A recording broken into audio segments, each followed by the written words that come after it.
ये बात है मोहम्मद। इक़रा, पढ़ो, अपने रब के नाम से पढ़ो। सल्लल्लाहु अलैहि वसल्लम की।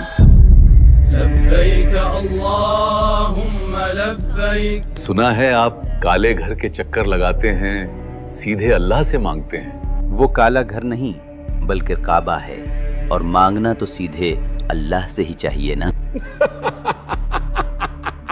हर बार जब सीरतुन नबी की किताबों के पन्ने पलटता हूँ ना, तो कुछ सवाल मेरे सामने आकर खड़े हो जाते हैं।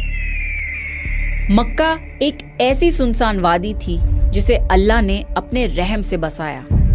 हम काबा के मुहाफिज हैं, किसी में हिम्मत नहीं कि हमारी बराबरी कर सके। मक्का की सुनसान वादी में वो दो लवर्स कौन थे जो काबा के अंदर गए इंसान बनकर, लेकिन बाहर निकले पत्थर बनकर।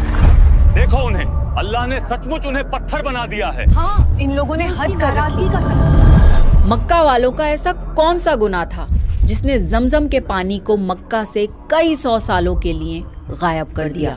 जमजम के पानी के बगैर यहाँ रहना मुश्किल होगा। मेरे ख्याल में हमें ये जगह छोड़ देनी चाहिए।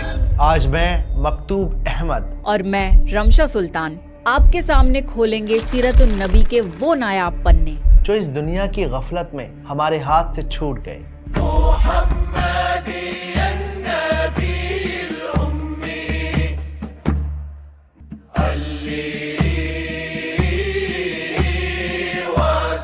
मज़ीद ऐसी वीडियोस देखना चाहते हो तो हमारे चैनल को कर दे सब्सक्राइब। सो अपना ख्याल रखें।